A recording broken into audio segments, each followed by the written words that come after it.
today. That's better. When people are used to dealing with you daily, they tend to take your advice, you know, not as seriously as they should. But when you bring someone out on stage who's known as an authority figure, who's endorsing the company's strategy and ethos, that's how the motivator works. There's 4 types of speakers available in the market today. You've got the first who will inspire, secondly you've got the motivator, and thirdly you've got the educator. Now I'm the 4th because I do all 3, and that's a rare thing in speakers. So we're not only motivating someone to actually do something, our call to action, we're going to inspire them to want to do it personally, not just for you as a company or organisation. But lastly, we're going to give them the real tools that enable them to go out there and do it. There's no point in being motivated if you've got no technique to actually go and make the thing happen. I'm still in business for myself today. Because to be effective corporately, I need to know what is going on in the field. I need to know the pain or the successes or the failures or whatever that's going on out there, so I can be effective internally to help you guys to develop it to where it needs to be. Because one thing I'll promise you guys, by the end of next year there will be 1 million members in LEO. Guarantee it. You can bank that. The question is how many of the 1 million will be in your, I call it, community? Because if 3 years ago, when the guys came to me and showed me this and I said go away, I had maybe opened my eyes a bit more and looked at the industry closer as regards to what they were about to do, I would have 100, 150,000 people in my community, wouldn't I? Yeah, enough, something like that. But because I procrastinated and I didn't, there's 200,000 members of LEO now, and I'm coming in, and now I need to build the equivalent. So that really comes down to what you're looking to get out of it and why you want to do it.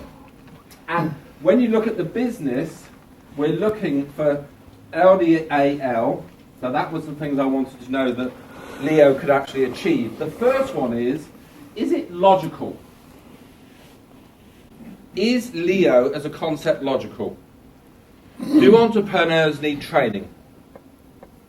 This is yes, this is no, this is I don't like that sucker. It is logical, isn't it? Entrepreneurs need training. Who solves an economic crisis? Is it the government? No, some suckers can solve anything. The people that solve an economic crisis is entrepreneurs, it's small to medium-sized businesses that hire more people, create money flow within the economy. It's not your big brands like Woolworths and Asda and Tesco's and whatever you have here. It's the real entrepreneurs, people like you, that go out and take a vision and turn it into a reality. So I think we can safely say entrepreneurs need training. They need effective training from people who have made money doing what they teach, not people who just talk from theory. The next thing is it logical that the masses in Sweden, Holland, UK, wherever, all over the world, would like to see an alternative to a system we know is broken? Is there now a change where human beings are saying there's got to be a different way? I think so. Yeah.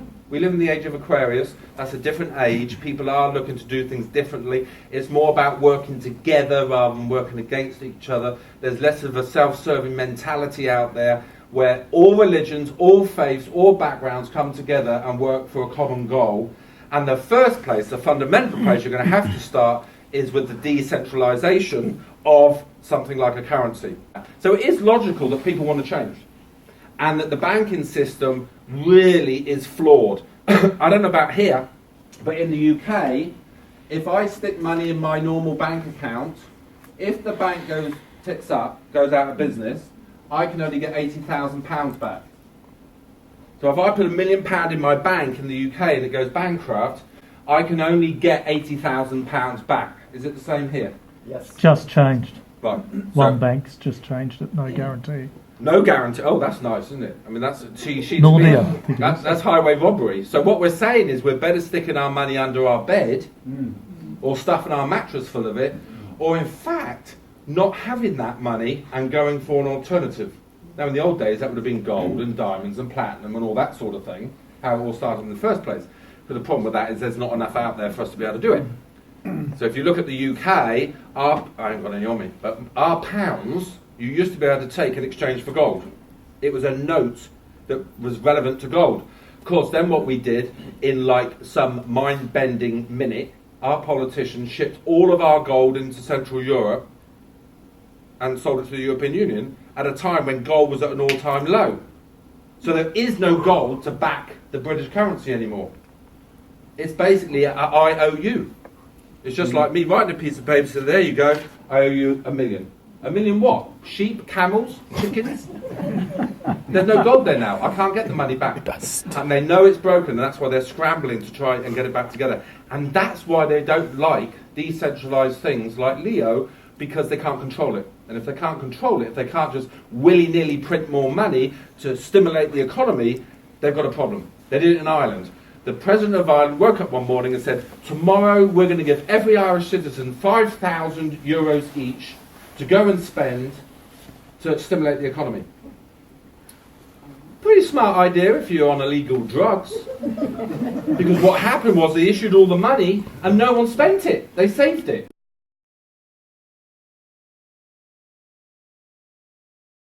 The next one, the next L here, vitally important. Can you leverage it? Can you leverage this disruptive business model that's logical to your own advantage? Now, there's 24 hours in a day, isn't there? For all of us. I interviewed Richard Branson and he confirmed he has 24 hours in a day, the same as we do. And he's a pretty dumb man. I've got to tell you, that's what gave me so much hope I could make it. He's really quite dumb. But he's smart enough to know when he is dumb, and he hires smart people. He's failed 111 times in business and made it 13 times. The failure wasn't important. That took him to the next stage of finding something that would work, you know. You think about Virgin Airlines. When he started Virgin Airlines, he was sat at an airport in a snowstorm and no one could get a plane, and he got so annoyed he stood on a chair and said, if I charter a jet right now, who here wants a ticket? That's how Virgin Atlantic started, because he wanted to get home. It was nothing to do with a big board meeting or with any analysis of a good idea or a bad idea. And then he got home and the banks turned on him and called in 100 million in debt because they were scared to death he was going to lose $1 billion trying to launch an airline. So then he spent the weekend phoning all his mates and all of his creditors and everything, trying to raise money so he could stay in business. So can you leverage your time? Because you've only got 24 hours a day. I mean, if you have a job, you exchange time for money. So the only thing you can really do is get yourself to 2, 3, 4, 500, £1,000 an hour. That's the only way to get your salary up. But ultimately, there is a ceiling on how much you earn. Have you ever seen really old people walking around like that? You get them here? Do you know why they do that? Because they had a ceiling on their income. Their whole life, they've been walking around. It's because they weren't able to get tall and to break free and make the money they want to make. That's the truth. It's either that or they're looking for money. They walk around. Money. Can you leverage your time? Because each and every one of you here, if you spend 1 hour a day developing your Leo entrepreneur's business, it's going to take some work. But if you help to develop the community and you add 1,000, now there's 1,000 hours a day. If there's 1 million, there's 1 million hours a day. So you get to the point where you're earning when you sleep, which sounds almost crazy stuff. Now, I'm very lucky, I've got 4 boys. We gave up after 4 and bought a colour telly because it was getting out of hand. My number 2 son is an actor. And he's currently in Phantom of the Opera in the West End. He went on a reality show at the age of 17, came 5th, and since the age of 17 has been in probably every West End show you can think of. Les Mis, Phantom, Miss Saigon, the whole 9 yards. Does he deserve to be there? Yes. Did he work hard to get there? No. Because he took the shortcut by going on a reality show, which is dangerous because you can win, you can lose. You can come out of that really well, come out of it really bad. But he earns money 24 hours a day because you've recorded an album, and every time one of those songs gets played, he gets paid. So residual income or passive income or recurring income, call it what you like, isn't something that's just for the rich and famous. It makes people rich and famous, But the way normal folk like us can do it is to leverage our own time, energy and money. And that is, for me, the biggest key of when you look at Leo, is you're able to do that. And then the last thing is does it have mass appeal? Will the masses, at some point in this hockey stick journey, get it and deal with it? Now, if we go back to 1950, did a credit card have mass appeal? No. There was a very few select people that had one. But by the 70s, we were looking at around 30% of the population. By the year 2000, nearly 90% of the Western world's population had a credit or debit card. It started as a debit card, then it became a credit card. Now, the banks orchestrated that, because the debit card they couldn't make money out of, because basically it was your money anyway. It was a 30-day credit. Whereas a credit card, they know the masses can't resist the urge to overspend, which means they can charge interest, they can make money on other people's money. Because don't forget, when I bank my £1 million, before I've left the bank has lent it, hasn't he? Yeah. That's why I can only get 80 back, really, because they only hold so much in reserve. The rest gets lent out. It's like me saying to you, there's all my gold, take care of it, and when I've gone, you give everybody in here a bar of gold and think, not all of them won't give it back, so Andy won't find out. That's really what the banks do. They lend other people's money to make money and hope they get it back, but of course they don't always get it back. So my analysis of Leo when I looked at it was, it ticked all of these boxes. So why shouldn't I? Because if I believe in it, I love the concept, it's a bit disruptive, maybe it's a bit, un-PC, and we're all going out there on a mission and a crusade. I want to be part of it. But if it's like a whoopoo juice, or drink this and you'll live forever, or rub that on your head and your hair will grow, then I'm not really interested in that, because I've been in that arena as a speaker for 20 years. And I've watched those organisations come and go and come and go and come and go, and they didn't make a big enough impact in the marketplace for it to truly become a viral or a community project. So I hope for those of you that are looking at it for the first time, you get that. Because for any business to be successful, it must have those elements in it, and you must really, really have bought into it if you want to be successful, and you absolutely should do. Now these are all over the shop. Okay, ROI. This is in no particular order other than just what I wrote as my notes. ROI, return on investment. Yes? We all get that? Yeah. So, how much is McDonald's franchise here in Sweden? Do you know? A lot. A lot. 5 million of your money. Not pounds, don't tell me pounds. Okay, in the UK, a master franchise today will cost you £1 million. Plus, you have to have £1 million in liquid assets, plus you must contract to buy another within 36 months. So what we're looking at here is I need £3 million. Yes? Now, I'm not knocking McDonald's, don't get me wrong, but I've spent a lot of time within the franchise industry, so I understand exactly how it works. What business are McDonald's in? Real estate. Real estate. Not burgers. Burgers is the byproduct of having a building that idiots walk into, part with money, to eat rubbish. McDonald's is the largest commercial real estate agent on planet Earth.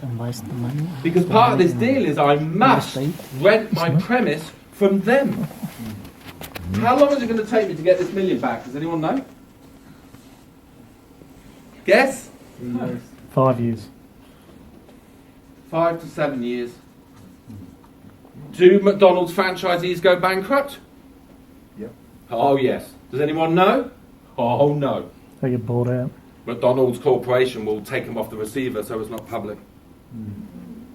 The only one that's ever become public was a McDonald's that they put in a place called Luton in the United Kingdom, which is a very heavily Muslim populated area. So whoever did the market research was, huh? Because why are they going to start eating cows? They didn't check the market correctly, and the guy that bought it went under. So these people here, it's fair to say most people, if they had 3 million, would consider buying a McDonald's franchise to flip crappy meat, to sell people burgers which are laced with so much sugar to make them codependent on the food. And that's why they have a gherkin in there. You know the little gherkin? Who likes gherkins? Come on, tell the truth. Pickles. Who hates them? Pickles. Hate them. Do you know why there's a pickle in that burger? Because if there wasn't, legally it would be a dessert because of the sugar content. The pickle or the gherkin brings the sugar level below the limit of it being a dessert. That's why there's pickles and gherkins. Not because they want to give you a greeny pickle or gherkin, it's because it's legally a dessert. It makes kids particularly dependent on them. That's why we're seeing diabetes increasing, etc., etc. But they don't care because they're in the real estate business.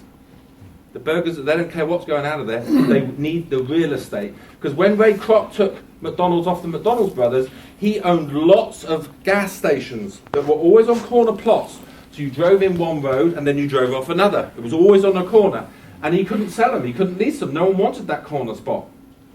And that's why he took the McDonald's concept off the McDonald's brothers and turned it into a franchise. Not for the burger, to get rid of all the real estate he'd purchased and he couldn't lease. You've got to read the story of Ray Kroc and McDonald's. And the McDonald's brothers, one of them killed himself when he found out what they'd done by selling out, because they got peanuts, and the other one ended up in a mental institution. $50,000 Ray Kroc paid him for the McDonald's brand, that's all. So there's always a reason besides the reason why, and yet people would do that. So your return on investment, 5 to 7 years, doing what I would consider, and hopefully you do now, actually isn't a very ethical thing. We're turning people into diabetics. So, if we then look on Leo, and I don't know the numbers here, but whatever, if you follow the advice of members who are ahead of you, you could return your money in under 30 days. If you need to return your money quicker, 7 days.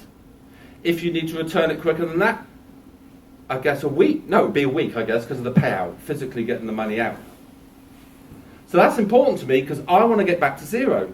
Because as long as people are focused on the money, the £1,000, whatever it is, they're focused on that and they're not focused on mastering the art of developing the community. So my goal would be to get each and every one of you back to zero, i.e. get your money back. Then from that minute on, it's profit, isn't it? There's not a franchisee on planet Earth who's got into profit within 7 days. In any franchise you can show me. It takes years and years. And generally it's borrowed money from the bank, so our friend the banker is winning again. Because they're paying high interest on it.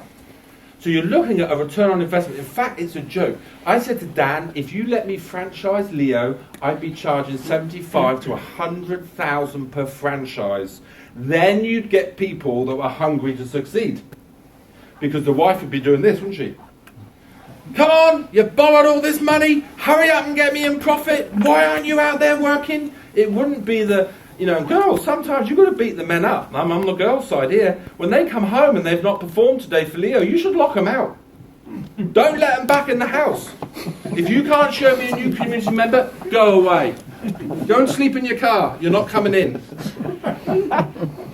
Because sometimes, girls, you play to the boys and say, oh, it's not your fault. Oh, when we get a brochure in Swedish, it would be easier.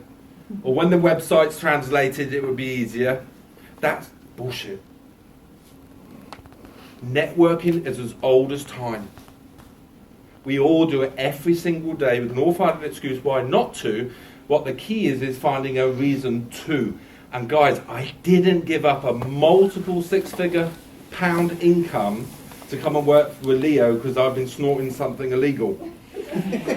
It's because I see a way of leveraging time, energy and money and maybe not having to work till I'm 75, 85 or whatever, doing something I don't want to make someone else wealthy. Because most of us are on that track of just constantly doing that thing. We've got to get serious about it.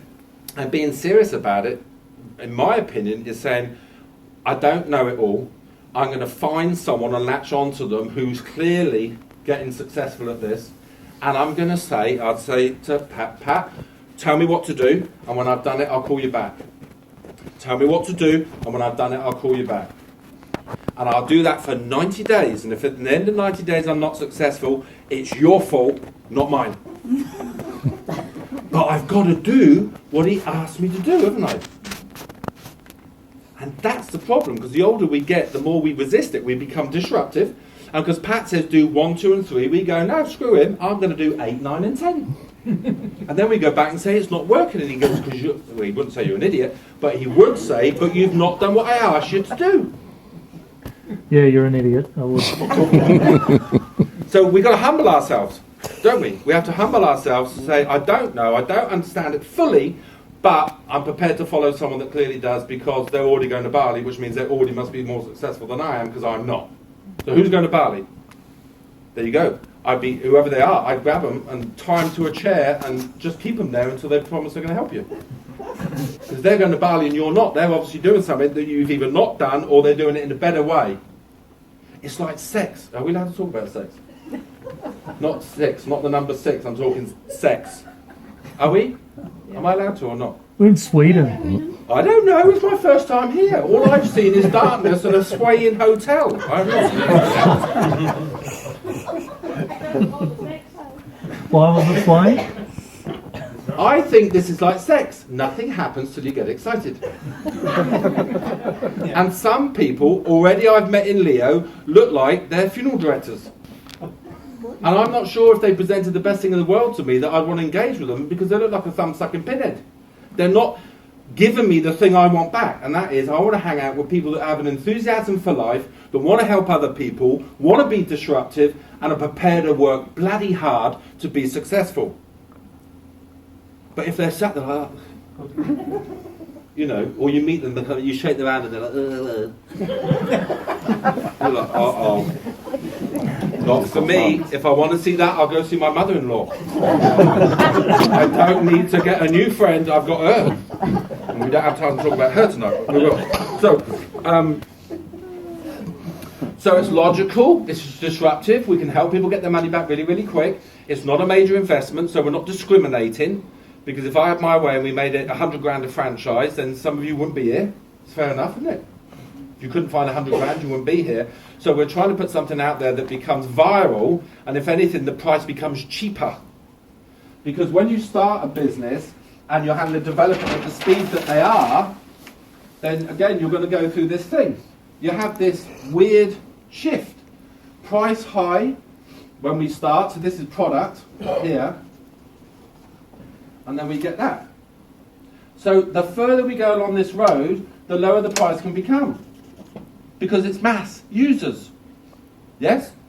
But until we get to the critical mass, we've got to keep the price where it is, which I think is just too cheap, but that's just my own opinion.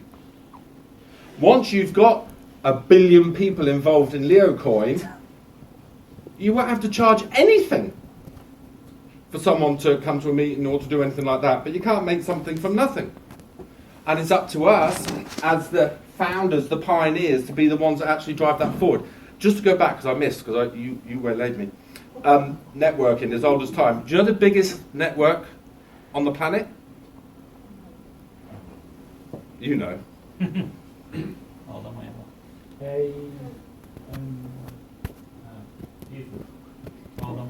Christianity. There was one crazy dude with a beard who got 12 people frontline, and that leads to the biggest network on the planet. And if you don't think there's a lot of money being made in that religion, then hello, you need to wake up. One dude with some crazy vision introduced 12 guys and one lady that they want to talk about, and developed the biggest network on the planet. And here we are, over 2,000 years later, it still exists. Yeah. Is that not how Christianity developed? Yeah. Absolutely. So we can't say, oh, it's alien. Oh, you know, if you say to someone, networking, have you ever had anyone say to you, oh, is that a pyramid? Have you had that? Yeah. Anyone ever said to you, is it a pyramid? There's two answers to that. You can be really flippant. When someone says to me, oh, is that a pyramid? I said, no, we leave that to the Egyptians. They don't like that when you say that. Or you can actually show them the difference between the two. Here's a pyramid. Is it true to say that in a pyramid there's one dude at the top here who makes the vast majority of percentage of the money? Is that what you understand a pyramid to be? Yes? This is yes? This is no? Yes? Okay. And then there's some people here who make a little bit less, and down, and then this poor little person down here makes no money. Is that your interpretation of a pyramid? Yeah. Okay. You have a prime minister, don't you? And then you have MPs, politicians. So there's one prime minister, and then there's this whole bunch of politicians, isn't there? And then there's the masses of the people, isn't there? Oh, that's interesting. That looks a bit similar to that. So you and I down here, the little person, are controlled by one person, and then these other dudes that work with them there. That's why I don't vote. Now, politics in English is a really, really easy thing. Look, politics. So we split the word in two. Poly means many, ticks mean bloodsuckers. And when you realise that, you won't vote. You'll spend the day building your Leo business. Or you'll vote for your wife. I always vote for the wife. I go in and put AndyHansen tick. She always gets one vote every year.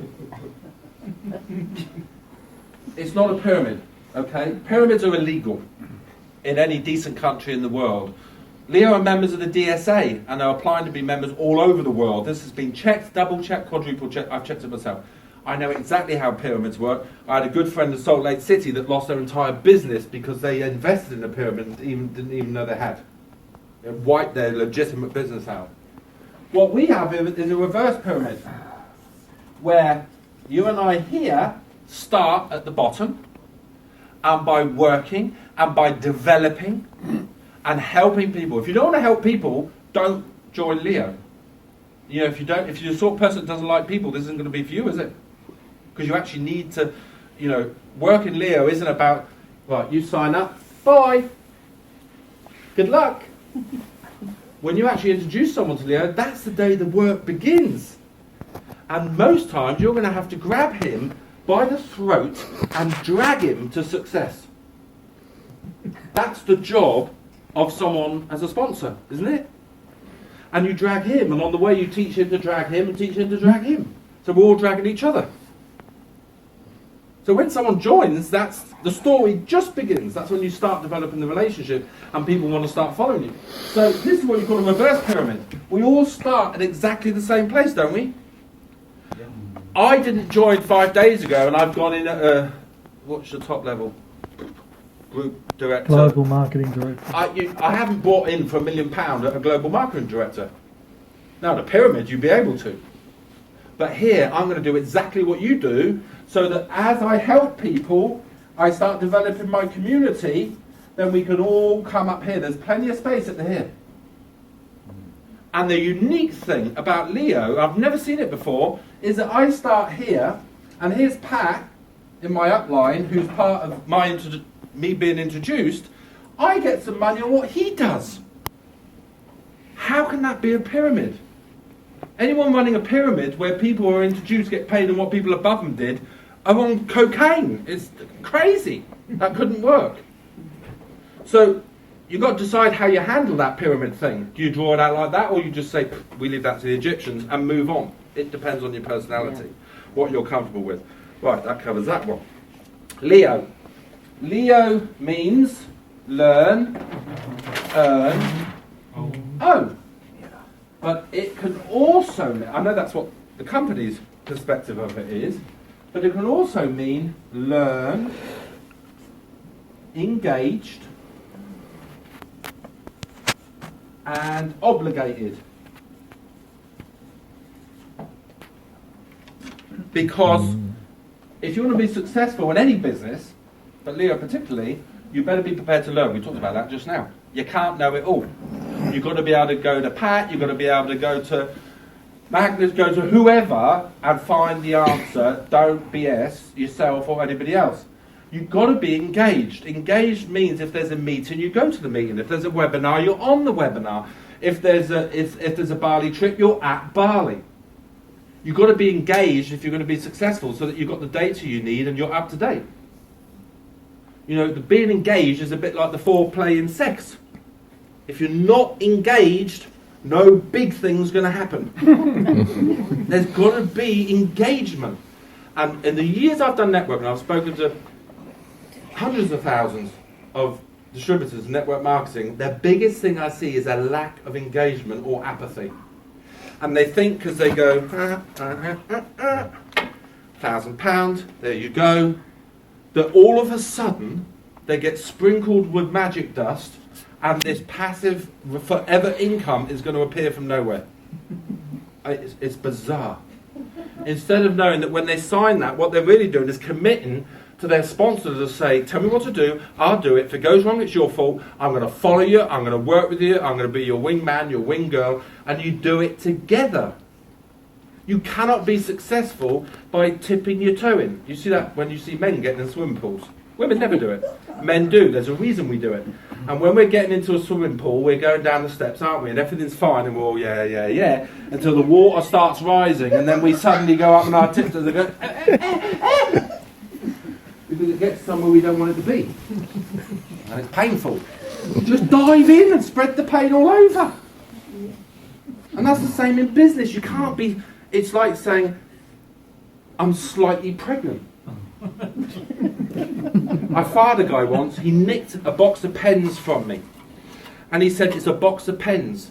I said, what are you saying? You're a little bit of a thief. I don't care if it's a pen or a Ferrari you stole from me, you're out. You're either pregnant or you're not. You're either an entrepreneur who's engaged or you're not. And if you're not engaged, I'm sorry, you won't be successful. It doesn't happen. You might get a little sparkle of light and get a little bit of success, but it won't be sustained. You have to be consistent and persistent. You must be engaged. And lastly, you've got to be obligated. So that when you say to your sponsor, I'm going to be with you in Bali, you are. You don't say it flippantly. You say it because you're really going to do what it takes to go with them to Bali or to have double the size of the meeting or whatever it is. You've got to be obligated to do it and deliver. Because if you work for a boss and, you know, if you call an employee in and you say to them, right, I need you to paint the building by next week, what do they say? I'll try. They do it because if they don't, what do? You fire them. But you see, as an entrepreneur, there's no pressure, is there? Because the only person that can fire you is you. You've got to look in the mirror and go, you're fired. You're not delivering, you're fired. So that's why your sponsor or your coach, your mentor is the person you should say to, listen, sometimes I'm lazy, sometimes I need you to kick me up the arse and to tell me to deliver what I promised and to stop making excuses. Because as an entrepreneur, we don't have someone to do that. Or we have the wife, giving it that. Or cuddling us and going, no, it's not your fault. The logo's wrong. The colour of the brochure's wrong. It's the wrong time. We don't know anything. You see what I mean? So you've got to really, really be completely engaged and completely obligated to do what you say you're going to do. So you shouldn't take it lightly when you say, I'm going to go platinum, I'm going to do this, I'm going to do the other. It's you're going to do it. And cut out some certain words. A word I hate, I wish they'd take out of the dictionary, is that one. Try. You say to someone, okay, you're going to come to Bali? I'll try.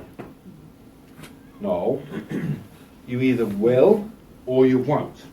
If your wife says to you, do you love me? Do you say, I'm trying? Generally you say, yeah or no. You know, if you're done and you want to move on, you're going to say no. You don't say try. That is such a destructive word, try. You try yourself because, you know, you're going to do it. You either do it or you don't do it. It's your choice. And it is only a choice because everything you need is available. But you've got to be prepared to...